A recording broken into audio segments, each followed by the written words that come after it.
for a little bit. Do you think that impacted the way the guys played tonight? No, I don't think so. I think the guys, the rhythm that they're in, I think they want to play. I don't think it had anything to do with it. Of course, we're playing a lot of games, but I think both teams came out with the same type of schedule. They had the travel, they came here. We had the travel, we came here. We met together, and unfortunately, we came. We're on the wrong side of it, but. I think if you come back the next night and you refine just a little bit and you come out with the same type of effort, maybe the score is a little different. The team came out with a lot of aggressiveness, and it was definitely a defensive game from both sides. Colorado had great defense. Yeah. What do you think the team can look out for tomorrow to either split the series or just continue that momentum? Well, I think we were starting to create some momentum by generating more volume, shots at the net, and then being able to recover. And then, that's how you have to be able to attack when their defense isn't jointed together. So we've got to make sure that we shoot, recover, and try to attack again. I think that's one thing.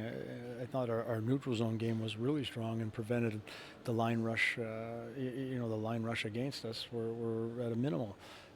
Our forecheck, at times we were pinching on the strong side, and they were able to get some 2-on-1s, and luckily Stobbs was on it tonight and made those saves. But we've got to refine those those key moments.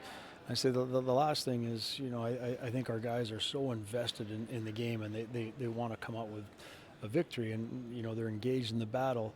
They just sometimes, tonight we got on the wrong end of it by retaliating. I think in those situations you just kind of absorb it a little bit. You got to take one and just keep the play going. We don't want to get in the penalty box and then put our team at a disadvantage.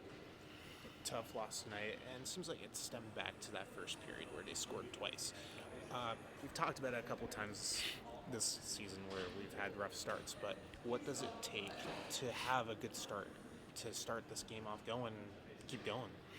Well, I think it's it's a good thing that we're able to have the patience in our game and be calm with it, but we've got to have that sense of urgency right off the hop, and I think that urgency doesn't really get to them until they're down by a goal, or maybe something doesn't go necessarily their way. Then it kind of pokes at them a little bit, and then they start to go. So we've got to find a way to, for lack of a better word, just be a little more pissed off right from the start of the game. And it was a resilient second and third period, and that was spearheaded by Ben McCartney's goal. Yeah. And he's been awesome this season, to say the least. Yeah. He's having a career pace in every single category. What do you think he's done right this season and really improved on compared to prior seasons? It's the irony is he's not doing more. He's actually just has the courage to be simple and be strong with what he's good at. I think that's kind of the key. I think a lot of times players act on feelings, and they want to kind of chase the game a little bit for that feeling. They want to create offense, they want to produce, and they want to make the little plays. But I think if you have the courage enough to be stick to the basics and not look for the big play, just look for the next play. A lot of times it ends up being the big play. So I think he's just shown a lot of maturity in his game and just trying to keep it simple and do the things that he's really good at. He pushes the opponents back, he forces them to defend, and when you're having to always be on your heels, at some point it's going to break and you're going to be able to push through and find a way to create offense, and he's done a great job of it. Honestly, some of the plays tonight I thought he made were great on the PK. It wasn't necessarily just generating offense. I thought his PK reads were really good. He was getting sticks on pucks, and then his clears came from him just establishing body position and really willing the puck out. And he was able to get clears for the team on the PK. I thought those were some pretty big plays. And that's a good team on the other side of the ice. They're now tied for the Pacific Division lead. Yeah. And you guys kept them within a goal for most of the game, despite having no Kevin Rooney, no Artem Duda, 7 players out, including some of your star forwards. What do you think that says about the resilience of your team to stick with it? Well, I think it shows a lot of resilience. It's impressive what they're doing. I appreciate the guys that have come up and looking for an opportunity and playing some significant minutes. And you got to say that, Connaughton tonight, when we asked him to play forward, he didn't hesitate. He got excited about it and was like, hey, I've got more games in the NHL than half of our forwards. So at forward. I think he played 5 games in the NHL at the forward position, so he was very comfortable. And we had a brief chalk talk with him before the game, and it was basically him running through it. I didn't have to give him much, and he was able to play and play well. And are there any updates on any of those guys who are injured? Any of them coming close to coming back? They're coming close. I think with every game that passes, they get a little bit more. They get that feeling that they want to play, and they're chomping at the bit to get out there. So I know by the time next week hits, midweek, we'll be. I'm hoping with a few extra players. Do you expect Dmitry Simashev to play tomorrow? I would anticipate so. We'll see how he does. He wasn't, feeling his best today. So, a good night's rest, a good meal. I think he can probably regenerate at at a good rate and be ready to go tomorrow. With the injuries that you're dealing with right now, how are you as a coach thinking about development?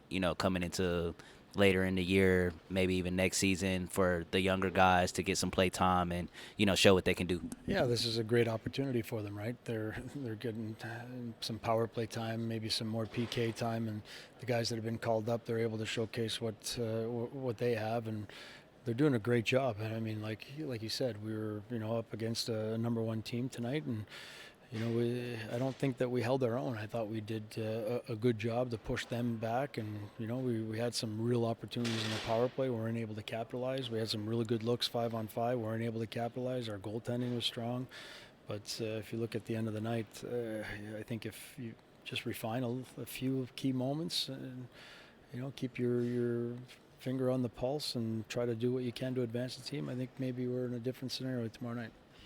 And with Colorado being such a tough opponent, do you see this opponent as kind of like a measuring stick for what your team is going to expect? Expecting that they make the playoffs and have a strong run. Yeah, of course. You're always the top teams. They set the standard, and you're always trying to find ways to advance your team and find ways to improve. So I think every time you play them, you're going to find some way to improve, and you're going to get a little bit more out of yourself. I thought our play without the puck tonight allowed us to elevate our game, and it gave us an opportunity to create the offense. We were good in the defensive zone. We forced turnovers, and then we were able to get some line rush opportunities out of it. So, I'm proud of our guys, and I'm looking forward to seeing what we have for tomorrow night. You mentioned earlier about sometimes absorbing those hits. You don't want to get caught in situations where you're the last guy getting caught on a hit and then getting a penalty. What are you telling your guys tomorrow? Obviously, they kind of fell into that trap tonight. What are you telling your guys about tomorrow, how to prepare for those type of situations? Well, yeah, the key is to create the chaos and then kind of walk away from it, right? And I think that's what kind of sets everybody's engines off. So I think you want to do what you can to stay as invested as they are, and try to get inside their game and make it hard on them, throw a little chaotic motion at them, be hard, physical, get on the inside, and then literally just play whistle to whistle, go back to the bench and try to do it all over again. Obviously, you want to win every game, and I know that's the thinking, but talk about taking out the goalie the last couple minutes, going empty net there. That's where they scored that third goal. Yeah, we pulled it, as a result of our guys, doing a good job of setting us up. I mean, I thought the lines that went out ahead of the 6-on-5, they put us in a good position, so we pulled them early. In fact, I think at the time when we looked at the clock, there was 2:49, I think it was, and we put out our 6-on-5 unit minus our man for the goalie. We just thought that we'd go with our fresh legs right away and try to create some opportunity where we can maybe get a timeout, get a whistle, get a timeout, put them back out there. I thought they had some good looks 6-on-5 as well. They were controlling the play, and we just weren't able to get that extra shot or that second opportunity in front of the net. And last one, number 30. He was really impressive, especially in that third period. Your goaltending there at the end. Obviously, they did score, but on the empty net. But talk about his performance and getting some key saves there in the third. Yeah, well, he was. I thought he was clutch all game in the first period. You know, he had a 2-on-1 that he stopped, a breakaway in the second period coming out of the penalty box. Those were critical. I thought our on a penalty kill, I think we kept him to the outside for the most part, but when he had to make a big save, he did it. Yeah, he was. Listen, you can't win or be in games or even have a real good culture without goaltending, and so. We're fortunate to have good goalies that allow us to be in every game and build a culture. It's imperative, and we're one of the lucky teams. Awesome. Thank you, Coach. Appreciate it.